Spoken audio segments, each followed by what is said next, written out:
nada a ver. E teve, eu até, Zupac, não sei se era, teve um outro também, um treinador argentino. De cacete?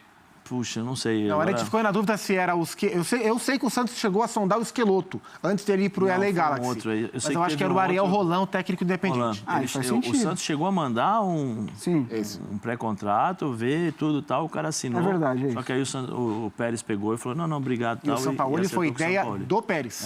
O Pérez pensou, não ouviu ninguém, foi lá e contratou. E dentre uma série de erros quase amadores que a gente vê no Santos, o Sampaoli é um acerto histórico aí do presidente. Ele pensou legal. Vamos em frente aqui agora, porque tivemos o 4-4 de Flamengo e Vasco na quarta-feira pelo Campeonato Brasileiro. E o Vanderlei Luxemburgo falou a respeito de um jogo que serviu de inspiração para a performance do Vasco nesse duelo. Abre aspas para o professor. O que eu fiz foi estudar futebol. Peraí, lê vocês, Elias. Vai lá, por favor. Estilo Vanderlei? Lógico, por favor. Nossa, não lia. O que eu fiz foi estudar futebol. Eu tenho a experiência de um jogo entre Barcelona e Bayern de Munique, em que o Bayern jogou vertical e o Barça tinha poste. Com os zagueiros de meio campo ou no ganchico, como o Flamengo faz. Então, tem mais ali, ó. Tá grande, hein? Quando você coloca a velocidade e tira o conforto dos zagueiros, eu coloquei dois meias por fora e trouxe os dois atacantes por dentro, entendeu? Recebendo velocidade para marcar. Fiz 2 linhas de 4 e com um máximo 20, 30 metros para dar o pique. Muito bem. E a gente tem palavrão, hein, Zé? A gente tem números daquele jogo, né? Que serviu de inspiração aí para o Vasco da Gama do Luxemburgo. Naquela partida em que o Bayern de Munique venceu o Barça por 4-0 em 2013... Semifinal, acho que foi semifinal da Champions. Isso. Que o Bayern vence o Borussia na final. A gente teve 65% de posse de bola do Barcelona. Era o Guardiola, não era? 606 passes. Não era? 4 finalizações do Barça e apenas uma finalização certa. E o Bayern de Munique, 35% de posse de bola, 275 passes, 15 finalizações, sendo 7 no alvo. O time do Jupp Heynckes. O Jupp Heynckes ganha a Champions e sai. Contra o Jürgen Klopp. Eu acho que até subestimar o futebol e a evolução do esporte, a gente só colocar no foco ou na falta de foco do Vanderlei o sucesso ou o insucesso dele. Acho que ele sabe muito. No momento faltou a humildade, ou falta em alguns momentos a humildade, de entender que sim, o futebol mudou de alguma forma, embora ele diga que não.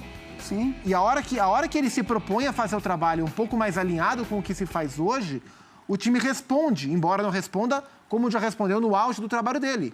E esse trabalho dele no Vasco, ele é muito importante nesse sentido, porque é um trabalho que não tem a gente fala muito DNA do Vanderlei dos velhos tempos.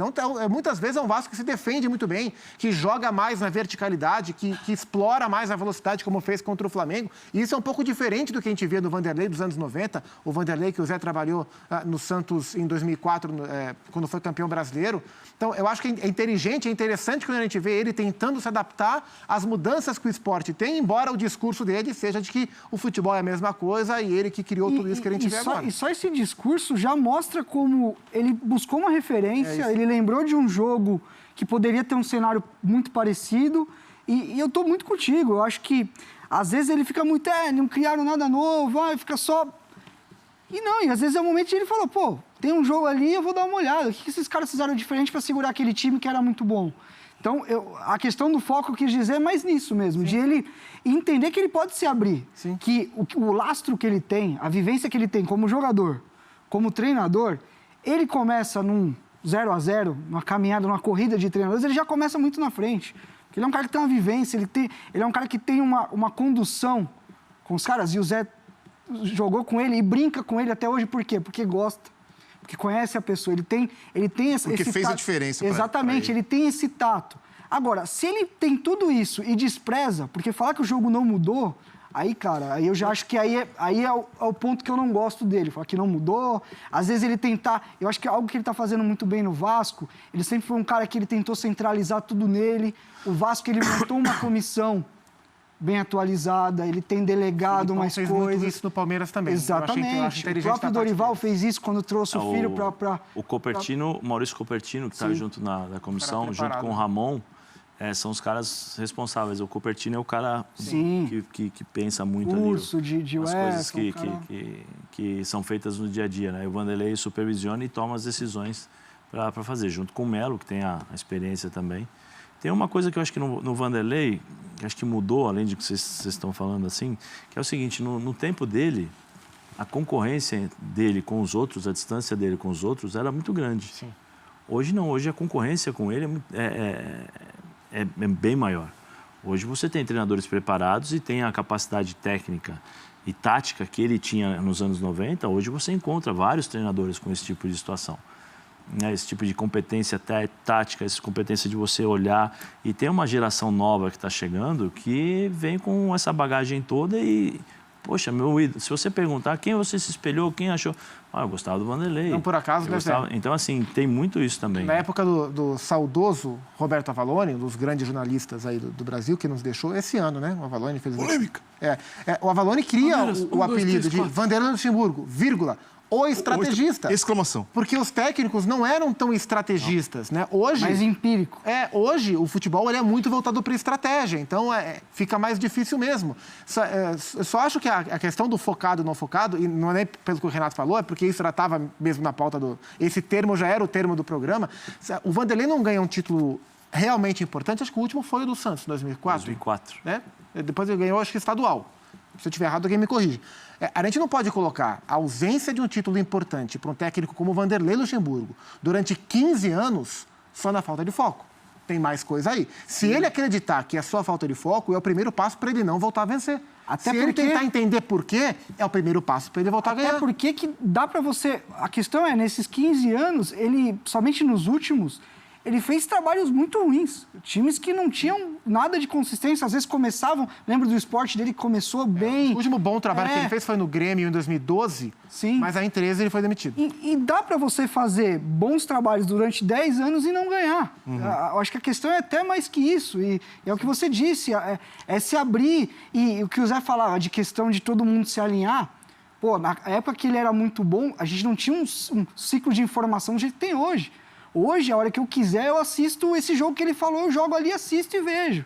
Naquela época não tinha. Então, muito do que você falou, aquela época era muito mais empírica, né? Os treinadores deixavam mesmo os jogadores... Hoje não, hoje você precisa movimentar uma pecinha aqui e era a sacada dele naquelas épocas, de puxar um rincón para trás. Os jogadores da época da geração do Zé... Quem trabalhou com o Vanderlei nessa época, todos afirmam, sem nenhum tipo de dúvida, que é o melhor que eles trabalharam. E isso vale, né? Quando a gente ouve dos jogadores que o fulano é bom ou fulano não é bom, tem um peso muito maior do que eu acho aqui sentado na cadeira do ar-condicionado. E os jogadores que trabalharam com o Vanderlei nessa época, de fato, falam que é um cara espetacular, né? A gente vai para o intervalo com imagens do Vanderlei Luxemburgo na preleção do jogo entre Vasco e Flamengo. Mas vai colocar tudo ou vai colocar pi? Não, tem o pi. Deve ter o pi. Tira o pi aí. Se não puser o pi, a TV sai do ar. E na volta, a gente lamenta, mas vamos ter que falar da seleção brasileira, né? Fazer o quê? Pi. Né? Vai, Luxa.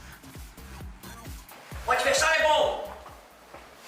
Mas dessa rivalidade Vasco e Flamengo, não tem bom. Ganha quem for mais culhão roxo.